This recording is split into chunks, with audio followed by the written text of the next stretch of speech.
വിശ്വാസ സമൂഹത്തിന് സ്നേഹവന്ദനം. ബൈബിൾ ചരിത്രത്തിൽ നമ്മുടെ രക്ഷകൻ പഠിപ്പിച്ച മഹത്തായ ഉപമകളിലൊന്നാണ് ധൂർത്തുപുത്രന്റെ കഥ. ഏതു നൂറ്റാണ്ടിൽ നിന്ന് വായിച്ചാലും അതത് കാലഘട്ടത്തിന്റെ ജീവിതങ്ങളോട് ചേർന്ന് നിൽക്കുന്ന മനോഹര കാവ്യം. ഈ ഉപമ സന്ദേശങ്ങളുടെ സമാഹാരവും പ്രതീക്ഷയുടെ വെളിച്ചവും പച്ചയായ മനുഷ്യജീവിതത്തിന്റെ നേർക്കണ്ണാടിയുമാണ്. വിശുദ്ധ പൗലോസ് ലീഹ കൊറിന്തോസിലെ സഭയ്ക്ക് എഴുതിയ 1-ാം ലേഖനം 6-ാം അധ്യായം 20-ാം തിരുവചനം നമ്മെ ഓർമ്മിപ്പിക്കുന്നു. നിങ്ങൾ വിലയ്ക്ക് വാങ്ങപ്പെട്ടവരാണ്. ആകയാൽ നിങ്ങളുടെ ശരീരത്തിൽ ദൈവത്തെ മഹത്വപ്പെടുത്തുവിൻ. ഈ സത്യവചനത്തെ സന്ദേശമായി സ്വീകരിച്ചുകൊണ്ട് ധൂർത്തുപുത്രന്റെ ഉപമയിലൂടെ ഈ നാടകം ആവിഷ്കരിക്കപ്പെടുന്നു. സമകാലിക ജീവിതത്തിന്റെ പശ്ചാത്തലത്തിൽ ഒരുങ്ങുന്ന ഈ കലാരൂപത്തിലെ കഥാപാത്രങ്ങൾ സാങ്കല്പികമെന്ന് ഞങ്ങൾ അവകാശപ്പെടുന്നില്ല. പക്ഷേ ഇതൊരു സുവിശേഷമായി നിങ്ങൾ സ്വീകരിക്കുമെങ്കിൽ നമുക്കതിൽ കാണാം. അത് എന്റെയും നിങ്ങളുടെയും ജീവിതത്തിലേക്കുള്ള ഒരു മുന്നറിയിപ്പാകും. ഒരു പക്ഷേ തിരിച്ചറിവിലേക്കുള്ള വെളിച്ചമാകും. അതുമല്ലെങ്കിൽ തിരിച്ചു വരവിനുള്ള കാരണവുമാകാം. SHCF കൂട്ടായ്മ പ്രീച്ചിംഗ് മിനിസ്ട്രിയോട് ചേർന്ന് സവിനയം സമർപ്പിക്കുന്ന 28ാമത് നാടകം വിലയ്ക്ക് വാങ്ങപ്പെട്ടവർ.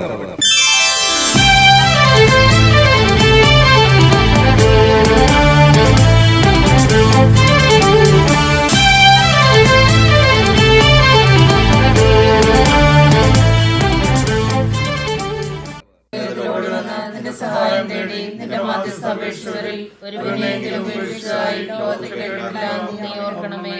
കന്യകളുടെ റാണിയായ കന്യകേ, ദയുള്ള മാതാവേ, ഈ വിശ്വാസപ്പെട്ട് നിന്റെ തൃപ്പാദങ്ങൾ ഞാൻ അണയുന്നു. നടുവേർപ്പെട്ട് കണ്ണുനരിച്ചെന്റെ പാപിയായ ഞാൻ നിന്റെ ദയാധിക്യത്തെ കാത്തുകൊണ്ട് നിന്റെ സന്നിധിയിൽ നിൽക്കുന്നു. അവതരിച്ചവന്റെ മാതാവേ, എന്റെ അപേക്ഷ ഉപേക്ഷിക്കാതെ ദയാപൂർവം കേട്ടല്ലേണമേ. ആമേൻ. പിതാവിനും പുത്രനും പരിശുദ്ധാത്മാവിനും സ്തുതി. ആദിയിലെ പോലെ ഇപ്പോഴും എപ്പോഴും എന്നേക്കും. ആമേൻ. ഈശോ മിശിഹായ്ക്ക് സ്തുതിയായിരിക്കട്ടെ. എപ്പോഴും സ്തുതിയായിരിക്കട്ടെ. ഈശോ മിശിഹായ്ക്ക് സ്തുതിയായിരിക്കട്ടെ. എപ്പോഴും സ്തുതിയായിരിക്കട്ടെ. ഈശോ മിശിഹായ്ക്ക് സ്തുതിയായിരിക്കട്ടെ. എപ്പോഴും സ്തുതിയായിരിക്കട്ടെ. മോളെ, അപ്പച്ചന് സ്തുതി കൊടുത്തേ. ഈശോ മിശിഹായ്ക്കും സ്തുതിയായിരിക്കട്ടെ. എപ്പോഴും സ്തുതിയായിരിക്കട്ടെ. മോളെ, അലക്സ് ഇതുവരെ വന്നില്ല അല്ലേ? ഇല്ലപ്പാ, മില്ലിൽ എന്തെങ്കിലും തിരക്കുണ്ടാവും. കുടുംബ പ്രാർത്ഥന മുടക്കി ഒരധ്വാനവും നമ്മുടെ വീടിന് വേണ്ട. സ്ഥാപനങ്ങൾ വിപുലമാവുമ്പോൾ ഉത്തരവാദിത്വം കൂടും. അവൻ വരുമ്പോൾ എനിക്കൊന്ന് കാണണമെന്ന് പറ കേട്ടോ. അതൊന്നും അല്ലപ്പാ, കുഞ്ഞേട്ടൻ വന്നതിൽ പിന്നെ വലിയേട്ടൻ ഇങ്ങനെയാ. ഇന്നലെ വന്നതും ഒത്തിരി താമസിച്ച. പിന്നെ ഇന്നലെ വന്നത് നല്ല കോലത്തിലായിരുന്നു. ആരിസേ, നീ വാ, നമുക്ക് അത്താഴം എടുത്തു വയ്ക്കാം. അപ്പാ, ഞാൻ തിരിച്ചു വന്നത് ചേട്ടൻ ഇഷ്ടമായിട്ടില്ല. ചേട്ടനെ കുറ്റം പറഞ്ഞിട്ട് കാര്യമില്ല. എല്ലാം എൻ്റെ തെറ്റാണ്. കുടുംബത്തിൻ്റെ കാശ് നശിപ്പിച്ച മുടിയനായ പുത്രനാണ് ഞാൻ. ഒരുപക്ഷേ ഞാൻ തിരിച്ചു വരാൻ പാടില്ലായിരുന്നു അല്ലേ അപ്പാ? നീ എന്താ പറയുന്നേ? എടാ മോനെ, നീ കൊണ്ടു കളഞ്ഞ കോടികളെക്കാൾ എത്രയോ വലുതാ നീ എനിക്ക്. നിനക്കോർമ്മയുണ്ടോ? നിന്റെ 11ാം വയസ്സിലാ നിന്റെ അമ്മ, എൻ്റെ ത്രേസ്യ, നമ്മളെയൊക്കെ വിട്ടുപോയത്. അവൾ പോകുമ്പോൾ ആലീസ് കൊച്ചുകുട്ടിയായിരുന്നു. എന്നാലും കുഞ്ഞ് ആലീസിനേക്കാൾ അവൾക്ക് നിന്നോടൊരു പ്രത്യേക വാത്സല്യമായിരുന്നു. അവൾ ഇപ്പോൾ സ്വർഗത്തിലിരുന്ന് സന്തോഷിക്കുന്നുണ്ടാവും. ഞങ്ങളുടെ സ്നേഹമാ മോനെ നിന്നെ തിരികെ തരാൻ എൻ്റെ ദൈവം അനുവദിച്ചത്. എന്നാലും അപ്പാ, ചേട്ടൻ ഇങ്ങനെയൊക്കെ പെരുമാറുമ്പോൾ ഞാൻ ഈ വീടിൻ്റെ സമാധാനക്കേടായി മാറുകയല്ലേ? അവൻ വന്നെന്ന് തോന്നുന്നു. മോനെ, നമ്മുടെ സ്ഥാപനങ്ങളെല്ലാം ഭംഗിയായി നോക്കി നടത്തുന്ന അവനല്ലയോ? ഇത്തിരി കാർക്കശ്യമൊക്കെ കാണും. ഞാൻ അവനോട് സംസാരിക്കാം. നീ വിട. ഇല്ല, ഞാൻ വീഴൂല. നിങ്ങൾ പൊക്കോ. Okay, by. വിൻസി, എടി വിൻസി, നീ ഇത് അങ്ങോട്ടൊന്ന് വെച്ചേ. എന്തുവാ? അലക്സ്, മോനെ, നീ മദ്യപിച്ചിട്ടുണ്ടോ? ഞാൻ പിന്നെ ഇങ്ങോട്ട് വന്നപ്പോ എന്താ ഇത്? ഓരോ പുതിയ ശീലങ്ങളൊക്കെ ഇതിവിടെ പറ്റില്ല. അപ്പന്റെ കാശിന് ഞാൻ കുടിച്ചിട്ടില്ല. എന്താ ചേട്ടാ ഇത്? അപ്പനോട് ഇങ്ങനെയൊന്നും പറയല്ലേ. നീ നീ മിണ്ടരുത്. അധ്വാനിക്കാനും അപ്പന്റെ ചൊൽപ്പടിക്ക് നടക്കാനും ഈ ഞാൻ സുഖിക്കാനും ഉണ്ടാക്കിയത് കണ്ട വഴിക്ക് നശിപ്പിക്കാനും നീ ഒരുത്തനും എന്നോട് മിണ്ടണ്ട.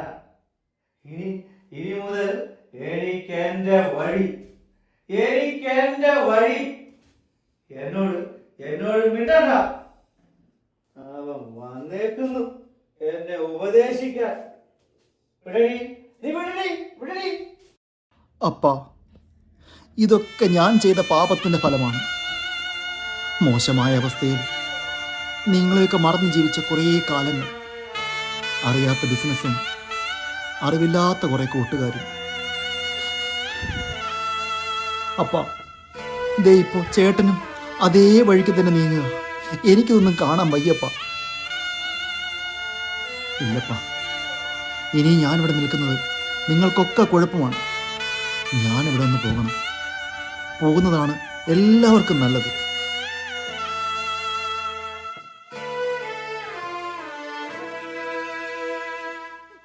മോനെ ആന്റണി, നീ വിഷമിക്കാതെ. നമ്മുടെ അലക്സ് പാവമാ. അവൻ ഇതുവരെ മദ്യപിച്ച് ഞാൻ കണ്ടിട്ടില്ല. അവന്റെ സങ്കടവും വിഷമവും ഒക്കെ ഞാൻ സംസാരിച്ചാൽ തീരാവുന്നതേ ഉള്ളൂ.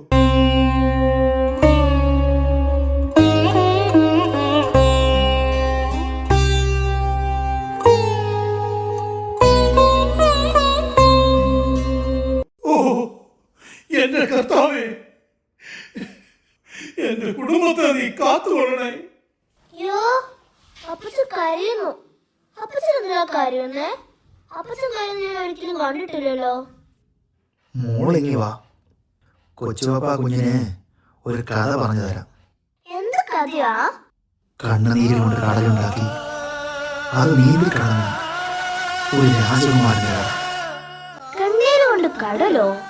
അതെങ്ങനെ? അതൊക്കെ ഞാൻ കുഞ്ഞിന് പറഞ്ഞു തരാം. പണ്ടൊരു നാട്ടിൽ ഒരു രാജാവിന് 2 ആൺമക്കളുണ്ടായിരുന്നു. കർത്താവേ, എന്റെ മക്കളെ കാത്തുകൊള്ളണേ. ഇതൊക്കെ എന്റെ പ്രാർത്ഥനയുടെ കുറവാണെങ്കിൽ അപ്പാ എന്നോട് ക്ഷമിക്കണേ.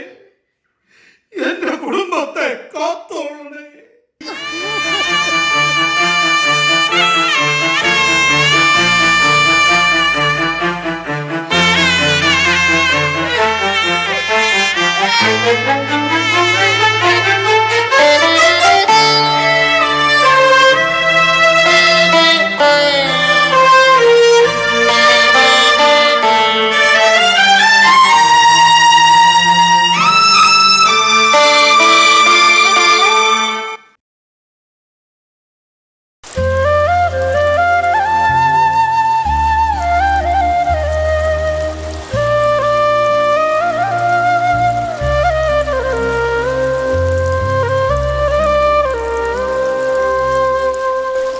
ഷൺമുഖ, എന്നെ നീ ഭ്രാന്ത് പിടിപ്പിക്കാതെ നീ പോയേ.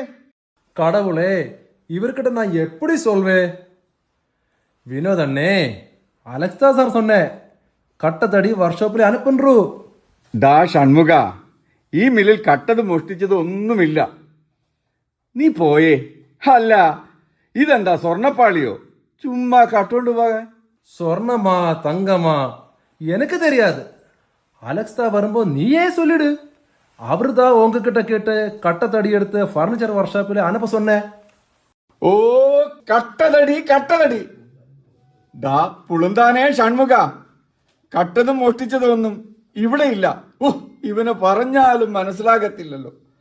ദൈവമേ, അളിയനെങ്ങാനും കേട്ടു വന്നാൽ ഞാൻ കള്ളത്തടി വിൽപ്പന തുടങ്ങിയെന്നും കരുതും. ഷൺമുഖ, നീ ഇവിടെ നിൽക്കുന്നതേ ഉള്ളോ? ഫർണിച്ചറിനുള്ള ഉടുപ്പടി വർക്ക്ഷോപ്പിലേക്ക് വിട്ടോ? സാർ വിനോദ് അണ്ണെ സൊന്നെ തടി ഇല്ലെന്നു. ഇല്ലെന്നോ? എൻ്റെ അളിയ, ഈ പന്നൻ പറയുക കട്ടതടി വേണമെന്ന്. നമുക്ക് കള്ളത്തടി ബിസിനസ് ഉണ്ടെന്ന് ചില അസൂയക്കാർ പറഞ്ഞു കേട്ടിട്ടുണ്ടാവും. അളിയൻ കോന്ത, കട്ട തടിയല്ല, കട്ടത്തടി, സ്ട്രോങ് വുഡ്.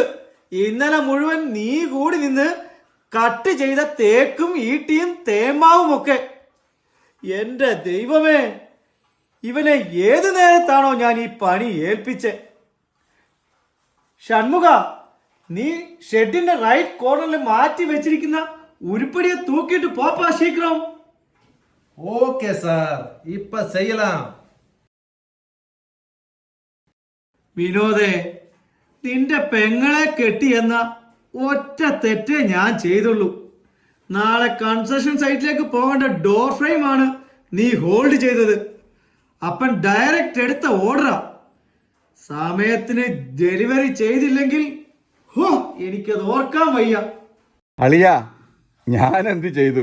ഒരബദ്ധം പറ്റിയതല്ലേ. ഇനിയിപ്പോ അപ്പൻ എന്തോന്ന് പറയാൻ? അളിയൻ ഇപ്പോഴും അപ്പനെ പേടിയാ. അളിയൻ്റെ അനിയനെ നോക്ക്, സകല പോക്രിത്രവും കാണിച്ച് കൂളായിട്ട് അപ്പനോടൊപ്പം നടക്കുന്നു. ശരി ശരി, നീ മില്ലിലോട്ട് പോ. ദേ, നീ എന്നെ പഠിപ്പിക്കണ്ട കേട്ടോ.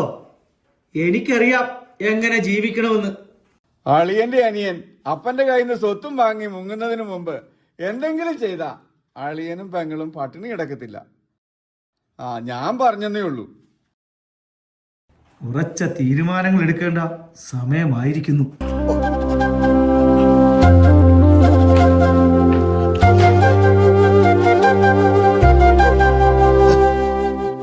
அலெக்ஸ் சார், நீங்க சொன்ன அத்தனை தடியும் நாங்க லோடு பண்ணியாச்சு. ഇത്ര പെട്ടെന്നോ? Very good. ശരി ശരി, നിങ്ങൾ പോയിക്കോളൂ. ലോഡിനൊപ്പം വിനോദ് പോയിക്കോളൂ. सम्मुख सेटा, खाना कब मिलेगा? भूख लग रहे. विसक्कद सेटा, विसक्कद. चलो. ഇവർക്ക് നീ ഭക്ഷണം വാങ്ങി കൊടുത്തില്ലേ? சார், காலையில இவங்க நல்லா சாப்பிட்டா சார். எந்த சமயம் சாப்பாடு சாப்பாடு. ஏண்டா சோட்டா பாபு, உன் வயிற்றுல கோழி குஞ்சு இருக்காடா? सेटा, राबिले सुबह ना सुबह इसने चावल का पानी दिया. वो चावल में पानी डाल के देते ना चोर पे. ए मुन्ना, क्या बोलते उसको? कंजी कंजी. सेटा, एक मूत्र में वो पूरा कंजी गया, खत्म, तीर्ந்து. கடவுளே, டாய் இங்க வாடா பெரியவாயரா. எல்லாருக்கும் நான் பரோட்டா வாங்கி தரேன். இங்க வா.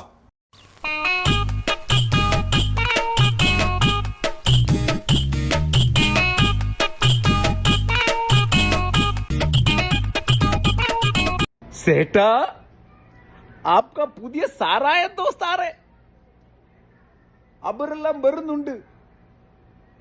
एक कुप्पी है ना, कुप्पी के साथ कुछ बिरयानी भी ऑर्डर कर लो ना. बिरयानी अच्छा है, सच बोल रहा हूँ, बिरयानी अच्छा है.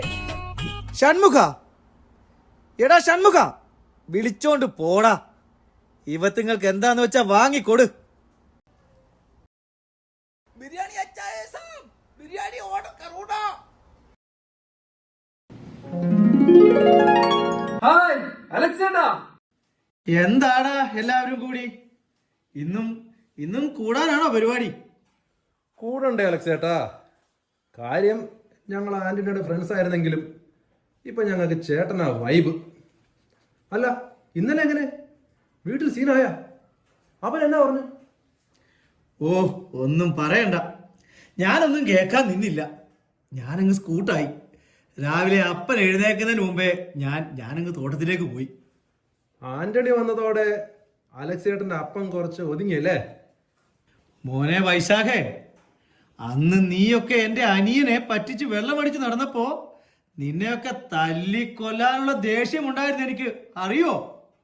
പക്ഷേ ഇപ്പോ ഞാനത് ഓർക്കുമ്പോ എന്നിട്ട് ഞാൻ എന്ത് നേടി? സൽപുത്രൻ എന്ന ഗുണമില്ലാത്ത ഒരു പേര് മാത്രം. നിങ്ങളോടൊത്ത് അടിച്ചു പൊളിച്ച് നടന്ന അവൻ അന്നും സന്തോഷവാൻ, കോടികൾ ദൂർത്തടിച്ചപ്പോഴും സന്തോഷവാൻ. തിരിച്ചു വന്നപ്പോ അപ്പന്റെ പുന്നാര മോൻ. സത്യം പറഞ്ഞ ഈ വെള്ളമടി തുടങ്ങിയത് കുടിക്കാനുള്ള ആഗ്രഹം കൊണ്ടല്ല, അവരോടുള്ള വാശി കൊണ്ടാ. അതാണ് അലക്സ് ചേട്ടൻ. അങ്ങനെ വേണം ചേട്ടാ. ലൈഫിനോടൊക്കെ ഒരു വാശി വേണം. നിങ്ങളുടെ അനിയൻ ഒറ്റ സാധനമായിരുന്നു. അപ്പന്റെ കയ്യിൽ നിന്ന് ഷെയർ കിട്ടി മുങ്ങിയ അവൻ പിന്നെ കാണുന്നത് ഇപ്പോഴാ. പടച്ചോനെ, നമ്മൾ കരുതി അവൻ കൊമ്പത്തെ അംബാനിയായെന്ന്. വന്നപ്പോ ഒന്ന് സെറ്റാക്കാന്ന് കരുതി ചെന്ന് ദേ കിടക്കണ്. വെള്ളാടിയില്ല, ഇവൻ സോഡ വാങ്ങാനുള്ള കാശ് പോലും ഇല്ല പാഹേന്റെ കയ്യില്. അതെ ചേട്ടാ, 2 ദിവസം ഞങ്ങളുടെ ചെലവായിരുന്നു. മണീഷും കുറവാണ്. ഇന്ന് അലക്സ് ചേട്ടൻ ചെലവ് ചെയ്യണം കേട്ടോ. നമുക്ക് വൈകുന്നേരം സെറ്റാക്കണം. മാത്യൂസേ, ഒന്ന് ക്ഷമിക്കടാ. ഞാൻ ഇതുവരെ അപ്പന്റെ ഒരു ചില്ലി കാശ് പോലും ഇങ്ങനെയുള്ള കാര്യങ്ങൾക്ക് എടുത്തിട്ടില്ല, ചിലവാക്കിയിട്ടുമില്ല. പക്ഷേ ഇത് എൻ്റെ കൂടി അധ്വാനമാണ്. ഡോണ്ട് വറി, അത് ഞാൻ സ്വന്തമാക്കും. എന്നിട്ട് നിങ്ങൾക്ക് ഞാൻ അന്തസ്സോടെ ചെലവ് ചെയ്യും. ഓക്കെ അലക്സ് ചേട്ടാ, അത് മതി. പക്ഷേ കാശ് കിട്ടുമ്പം അനിയന്റെ ചേട്ടനാവുമോ? മുങ്ങല്ലേ?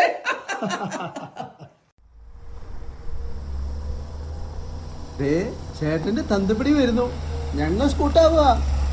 വൈകുന്നേരം കാണണേ.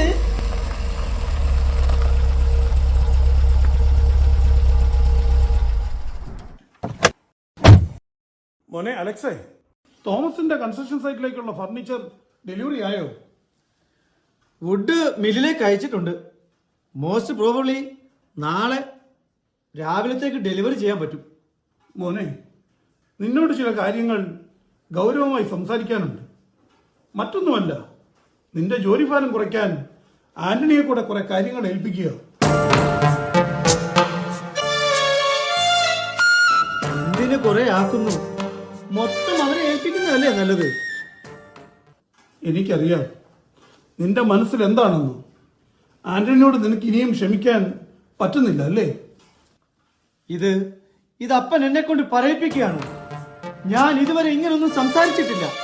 ഒന്ന് ചോദിച്ചോട്ടെ, ഇക്കാലം അത്രയും അപ്പന്റെ വാക്കിന് എന്തെങ്കിലും ഞാൻ മറുതലിച്ചിട്ടുണ്ടോ? അപ്പൻ പറ.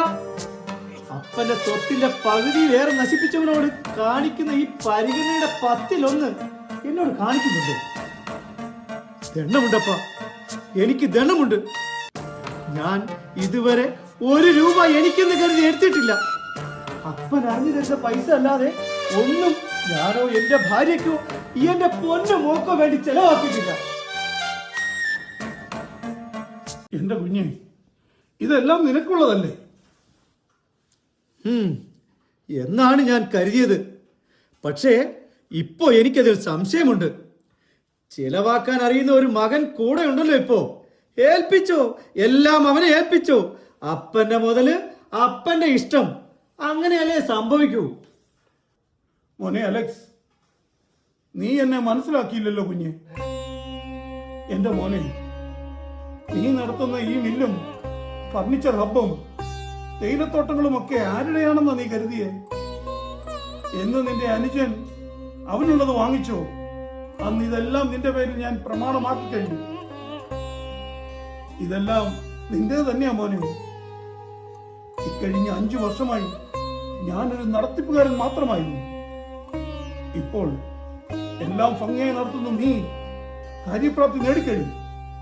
ഇനി മുതൽ നീ ഇതിന്റെ വരവ് ചെലവുകൾ എന്നെ ഏൽപ്പിക്കേണ്ടതില്ല. അപ്പാ, എന്റെ മോൻ ശ്രദ്ധിച്ചു കേൾക്കുക.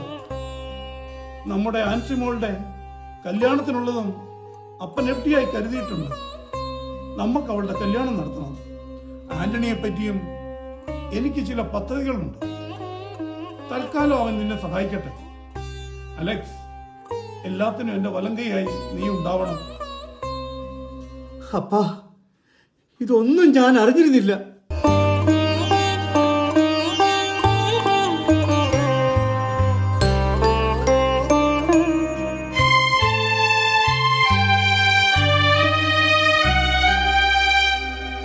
ഇത്രത്തോളം നടന്നിട്ടും അപ്പനെ അറിയാതെ പോയ മോശം പുത്രൻ ഞാനാ. എനിക്ക് മാത്രമായി സ്വത്തൊന്നും വേണ്ട. അപ്പൻ എന്നോട് ക്ഷമിക്കണം. ഞാൻ ഒരിക്കലും ഇങ്ങനെ സംസാരിക്കാൻ പാടില്ലായിരുന്നു. കണ്ടോ, എന്റെ മക്കൾ ഒരിക്കലും നശിക്കില്ല. ഞാൻ അവർക്ക് സമ്പത്തിനൊപ്പം എന്റെ ദൈവത്തെയും നൽകി. അവർ വീണാലും ദൈവസ്നേഹത്തിലേക്ക് തിരിച്ചു വരും. മോനെ, നിന്റെ അനുജൻ തിരികെ വന്ന് പറഞ്ഞ എന്തെന്നറിയുമോ? ഒരു മകനെ പോലെയല്ല, ഒരു വേലക്കാരനെ പോലെ നമ്മളോടൊപ്പം ശിഷ്ടകാലം കഴിയണമത്രേ.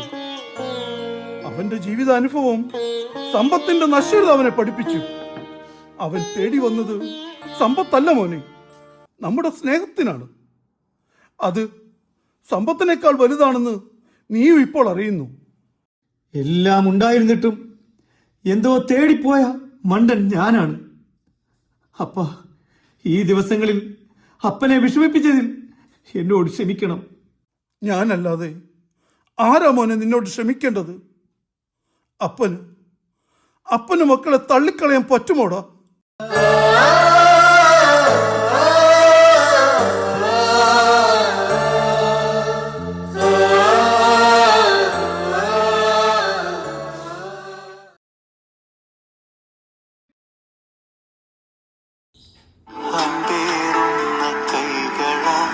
അത്ഭുതമായി നടത്തി ഈ ലോക പാപം.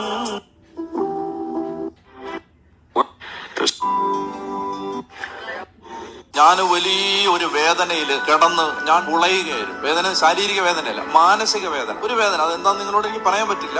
ഒരു വേദന എനിക്ക് സഹിക്കാൻ അങ്ങോട്ട് പറ്റുന്നില്ല. എന്ന് പറഞ്ഞാൽ നമ്മൾ സഹനശേഷിയുടെ അപ്പുറത്താണ് അത് വരുന്നത്. അപ്പൊ എനിക്ക് ഇരിക്കാൻ, നിൽക്കാൻ, കിടക്കാൻ, ഭക്ഷണം കഴിക്കാൻ ഒന്നും പറ്റുന്നില്ല. ഞാനിങ്ങനെ വെരുകിനെ പോലെ നടക്കാം, ഒരു സമാധാനമില്ല. അങ്ങനെ ഇരിക്കുന്ന സമയത്ത് പെട്ടെന്ന് കർത്താവ് തന്നൊരു പ്രേരണ ഞാൻ വചനം തുറന്നു. വചനത്തിൽ ഇങ്ങനെ കിട്ടുന്നു, ആദിയിൽ വചനം ഉണ്ടായിരുന്നു, വചനം ദൈവത്തോടു കൂടിയായിരുന്നു. ലിറ്റി, നീ എന്താ ഇവിടെ? എന്താ, പ്രതീക്ഷിച്ചില്ല അല്ലേ? ഇവിടെ എല്ലാരും പള്ളിയിൽ പോയിരിക്കുക. നീ ഇപ്പം പോ, നമുക്ക് പിന്നീട് സംസാരിക്കാം. നമുക്ക് പിന്നെ സംസാരിക്കാന്ന് പറഞ്ഞു മുങ്ങിയിട്ട് 5 വർഷവും 3 മാസവും 9 ദിവസവും. ഇനിയും ഏത് പിന്നേക്ക് വേണ്ടി ഞാൻ കാത്തിരിക്കേണ്ടത്? നീ ഒന്ന് പറഞ്ഞു താ. നിനക്ക് എന്താ പറ്റി ആന്റണി, ഇങ്ങനെ എന്നെ ഒഴിവാക്കാൻ? ഞാൻ എന്താ ചെയ്തേ? ലിറ്റി, ഒരിക്കൽ നമ്മൾ പരസ്പരം ഇഷ്ടപ്പെട്ടിരുന്നു എന്നത് ശരിയാണ്. നീ ഇപ്പോഴും ഇങ്ങനെ എനിക്കായി കാത്തിരിക്കുമെന്ന് ഞാൻ കരുതിയില്ല. നീ എന്ത് പറഞ്ഞിട്ടാ ആന്റണി പോയേ? ഫിനാൻഷ്യലി സെറ്റ് ആവുമ്പോൾ ഞാൻ വരും, നിന്നെ കൊണ്ടുപോകും, ഡോണ്ട് വറി മൈ സ്വീറ്റി എന്നൊക്കെ പറഞ്ഞല്ലേ നീ പോയേ? ഇപ്പോ കാത്തിരുന്ന് ഞാൻ വെറും മണ്ടി. നീ എന്നോട് കാണിച്ച സ്നേഹമെല്ലാം വെറും അഭിനയമായിരുന്നല്ലേ? അല്ല, ഒരിക്കലുമല്ല. ഞാനിപ്പോഴും പറയുന്നു, ഒരിക്കൽ ഞാൻ നിന്നെ സ്നേഹിച്ചിരുന്നു. മറ്റെന്തിനേക്കാളും വലുതായി നിന്നെ ഞാൻ സ്നേഹിച്ചിരുന്നു ലിറ്റി. പക്ഷേ ഇപ്പോൾ എനിക്ക്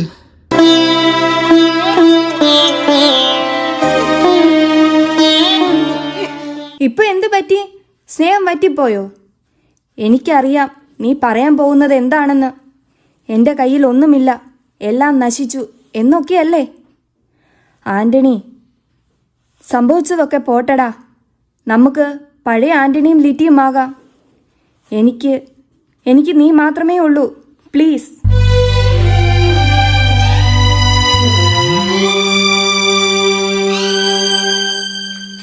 ഇല്ല ലിറ്റി, എനിക്ക് തിരിച്ചു പോകണം. നിനക്കറിയില്ല, ഞാൻ കാരണം ഈ വീട്ടിൽ കലഹം തുടങ്ങിക്കഴിഞ്ഞു. നിനക്കറിയാമോ, എൻ്റെ അപ്പൻ പഴയതുപോലൊന്നും അല്ല. എന്നോട് വലിയ സ്നേഹമാ. പക്ഷേ ഇനിയും ഞാനിവിടെ നിന്നാൽ എൻ്റെ അപ്പനും ബാക്കി എല്ലാവരും എന്നെ വെറുക്കും. എൻ്റെ അപ്പൻ്റെ പഴയ മുഖം എനിക്ക് കാണാൻ വയ്യ ലിറ്റി. അപ്പൻ്റെ മുഖം നിനക്ക് തെറ്റിപ്പോയി ആന്റണി. കാർക്കശ്യക്കാരൻ എന്ന് പറഞ്ഞു നടന്ന നിന്റെ അപ്പൻ എത്ര പാവമാണെന്നോ? നീ നാട് വിട്ടുപോയതിനു ശേഷം ഒരിക്കൽ എന്നെ കാണാൻ വന്നു നിന്റെ അപ്പൻ. നീ തകർത്തുപോയ എൻ്റെ ജീവിതത്തിൽ നീ തിരിച്ചു വരുമെന്ന പ്രത്യാശ തന്നത് അദ്ദേഹമാണ്. എൻ്റെ ജീവിത ചുറ്റുപാട് അറിഞ്ഞ് അദ്ദേഹം എന്നെ നഴ്സിംഗ് പഠിപ്പിച്ചു. കാനഡയിലേക്ക് പോകാനുള്ള എൻ്റെ ശ്രമങ്ങൾക്ക് എല്ലാ സഹായം ചെയ്തത് നിന്റെ അപ്പനാണ്. അല്ല, നമ്മുടെ അപ്പനാണ്. നിനക്ക് മുമ്പേ നിന്റെ പെണ്ണായി അപ്പൻ എന്നെ ഏറ്റെടുത്തു. നിനക്ക് നിന്റെ അപ്പന്റെ സ്നേഹം അറിയില്ലായിരുന്നു ആന്റണി. കർത്താവേ, ഈ സ്നേഹമൊക്കെ ഞാൻ എങ്ങനെ തിരിച്ചു കൊടുക്കും?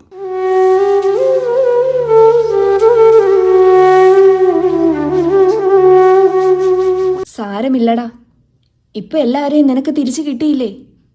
ഇനി അവരെയൊക്കെ സ്നേഹിച്ച് നമുക്ക് ജീവിക്കാം.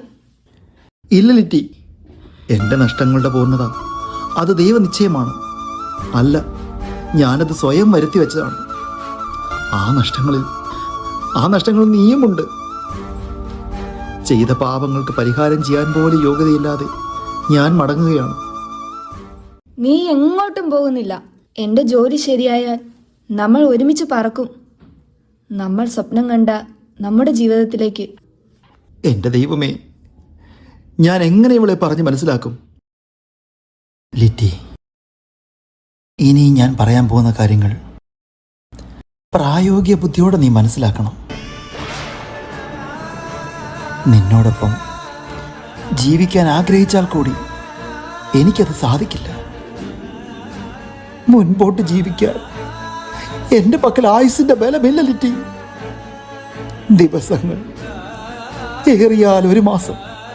ഡോക്ടർമാർ എൻ്റെ ആയുസിൻ്റെ വിധി എഴുതിയത് അത്ര മാത്രമാണ്. ലിവർ സിറോസിസിൻ്റെ 4ാമത്തെ സ്റ്റേജിലാണ് ഞാൻ.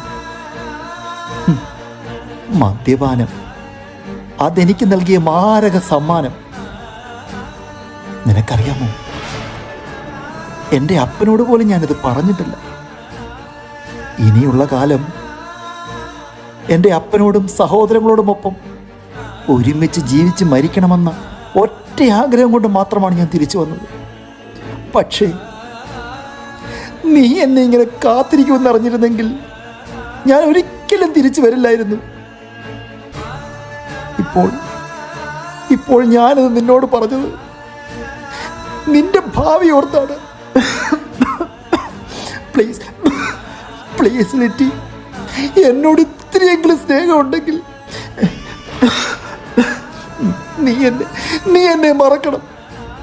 എന്നെ പോകാൻ അനുവദിക്കണം. ഇപ്പോ നീ ഒന്ന് തിരിച്ചു പോ. നിന്നെ വഞ്ചിച്ചവനായി ഞാൻ ഒരിക്കലും മരിക്കരുത്. എന്റെ നല്ല മരണത്തിന് വേണ്ടി നീ പ്രാർത്ഥിക്കണം.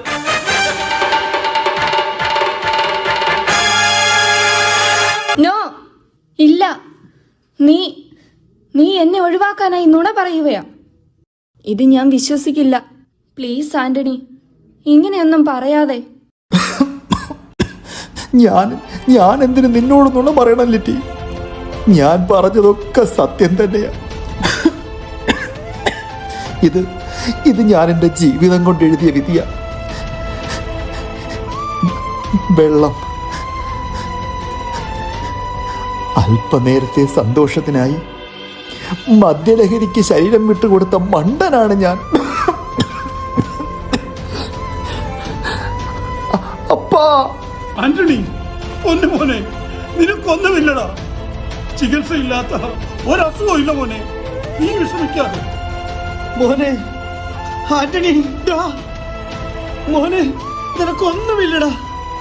ചേട്ടാ, എനിക്ക്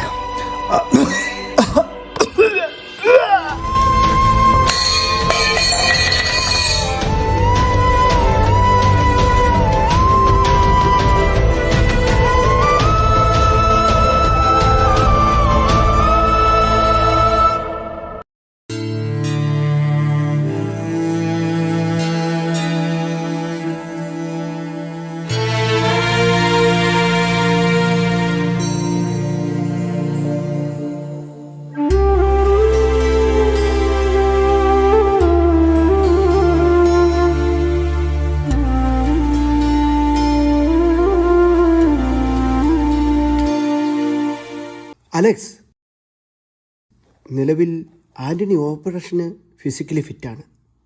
താങ്ക് ഗോഡ്. അവൻ അപ്പനോട് വളരെ അറ്റാച്ച്മെൻ്റ് ആണല്ലോ. കുറച്ച് മുൻപ് കൂടി ആൻ്റണി വളരെ പോസിറ്റീവായിട്ട് എന്നോട് സംസാരിച്ചു. ഓപ്പറേഷൻ കഴിഞ്ഞ് അപ്പനോട് കുറേ കാര്യങ്ങൾ പറയാനുണ്ടത്രേ. That means he is too confident. Sure he will come back. പിന്നെ ഇതൊക്കെയാണെങ്കിലും ഞാൻ മുമ്പ് പറഞ്ഞതുപോലെ ആൻ്റണി ലിവർ സിറോസിസിൻ്റെ സിവിയർ സ്റ്റേജിലാണ്, അറിയാമല്ലോ. ഈവൻ ഓപ്പറേഷൻ കഴിഞ്ഞാൽ കൂടി മിനിമം 48 മണിക്കൂർ കഴിയാതെ ഞങ്ങൾക്കൊന്നും പറയാൻ കഴിയില്ല. Keep in your prayers.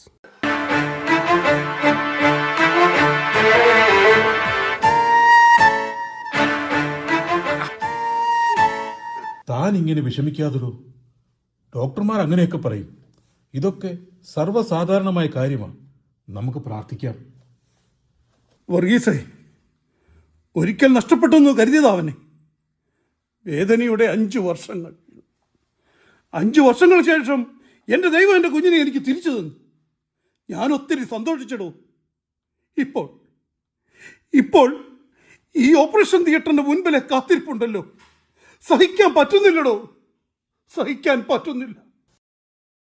നീ വിഷമിക്കാതെ, അവൻ ആരോഗ്യവാനായി തിരിച്ചു വരും. നിനക്കറിയുമോ, ഇന്നലെ ഞാൻ അവനോട് കുറേ നേരം സംസാരിച്ചു. അവൻ്റെ സംസാരത്തിനൊക്കെ എന്നാ പക്വതയാണ്.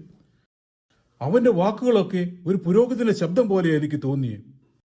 എടോ, തന്നെക്കാളും എന്നെക്കാളും ഉന്നതമായ ആത്മീയ ബോധമുണ്ടോ അവന്. നിനക്കറിയുമോ, കഴിഞ്ഞ 1 വർഷമായി അണക്കരയിലെ ധ്യാന കേന്ദ്രത്തിലായിരുന്നു അവൻ. നിന്റെ മകൻ മാനസാന്തര പാതയിലായിരുന്നടോ. അപ്പൻ്റെ അടുത്തേക്ക് വരുവാൻ അവൻ ധൂർത്തപുത്രനെ പോലെ ഒരുങ്ങുകയായിരുന്നു. അതെ, ഇവിടെ നിന്നും ശാഠ്യത്തോടെ ഷെയർ വാങ്ങി ഇറങ്ങിപ്പോയ ആൻ്റണി അല്ല തിരിച്ചു വന്നത്. അവനിൽ ഒരു ദൈവകൃപ ഞാനും കണ്ടു. എൻ്റെ മോൻ സൗഖ്യപ്പെടും. ഞങ്ങളുടെ പ്രാർത്ഥനയ്ക്കും ഇവളുടെ കണ്ണീരിന് ഫലമുണ്ടാതെ വരുമോ? എൻ്റെ കർത്താവേ, നിന്റെ കാരുണ്യം എൻ്റെ കുടുംബത്തിനുണ്ടാവണമേ.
അലക്സ്, ഞങ്ങളുടെ പരമാവധി ഞങ്ങൾ ശ്രമിച്ചു. ആൻ്റണി നമ്മെ വിട്ടുപോയി.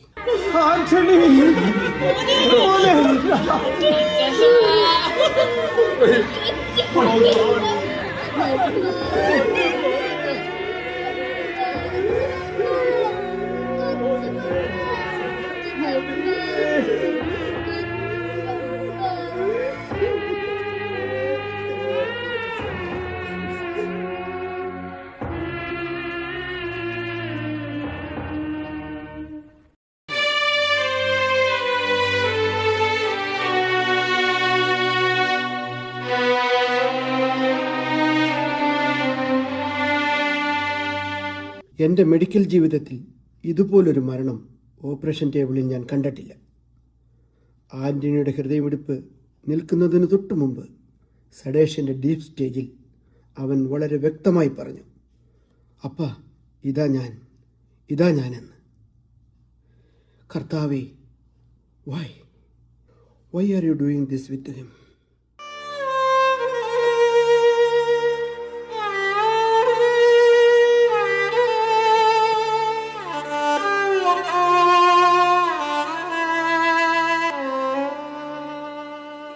വർഗീസേ, എനിക്ക് ഇത്തിരി വെള്ളം വേണം.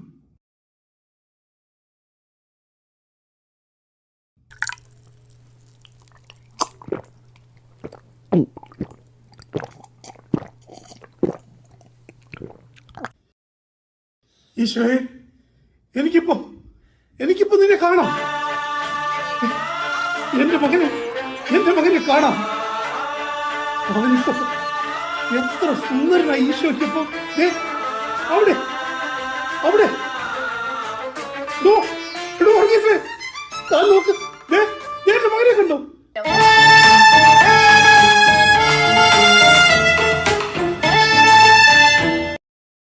എടോ വർഗീസേ, താൻ പറഞ്ഞതാണ് ശരി. അവൻ ഒരുങ്ങുകയായിരുന്നു. അവന്റെ പിതാവിന്റെ പക്കലേക്ക് തിരികെ പോകുവാൻ അവൻ ഒരുങ്ങുകയായിരുന്നു. ഭൂമിയിലെ അപ്പനേക്കാൾ അവന്റെ സ്വർഗീയ അപ്പന് അവനെ വേണമായിരുന്നു.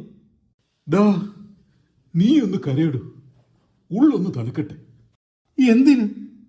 പശ്ചാത്തപിക്കുന്ന ഭാവിയെ പ്രതി സ്വർഗം സന്തോഷിക്കുന്ന പോലെ അവന്റെ വരവിൽ സ്വർഗം സന്തോഷിക്കുകയല്ലേ? അപ്പോൾ ഞാൻ സന്തോഷിക്കുകയല്ലോ ചെയ്യണ്ടേ? അതെ, നീ പറഞ്ഞതാണ് ശരി. ധൂർത്തപുത്രനെ പോലെ നല്ല മാനസാന്തരത്തോടെ അവൻ അപ്പന്മാരുടെ മുമ്പിൽ പ്രിയപ്പെട്ടവനായി അവന്റെ ഓട്ടം പൂർത്തിയാക്കി സ്വർഗീയ പിതാവിനോട് ചേർന്നു. നമുക്ക് സന്തോഷിക്കാമിടും. സഹോദരങ്ങളെ, ആന്റണിയുടെ ജീവിതം നമുക്ക് നൽകിയ ഒരു വലിയ പാഠമുണ്ട്. മദ്യമെന്ന നീചലഹരി അത് സ്വബോധത്തെയും ശരീരത്തെയും നശിപ്പിക്കും. ഒരിക്കൽ തിരിച്ചു വരാൻ ആഗ്രഹിച്ചാൽ കൂടി നീ ആഗ്രഹിക്കുന്ന ജീവിതം പൂർത്തിയാക്കാൻ സാധിച്ചെന്ന് വരികയില്ല. നിങ്ങളിൽ ഓരോരുത്തരും വിലയ്ക്ക് വാങ്ങപ്പെട്ടവരാണ്. ക്രിസ്തു തന്റെ ജീവൻ കൊടുത്തു വാങ്ങിയ പരിശുദ്ധാത്മാവിന്റെ ആലയങ്ങളാണ് നിങ്ങളുടെ ശരീരങ്ങൾ. അത് ലഹരിക്ക് നശിപ്പിക്കാനുള്ളതല്ല. മക്കളെ, ചങ്കിൽ തൊട്ട് നമുക്ക് പറയാം, സേ നോ ടു ഡ്രഗ്സ്.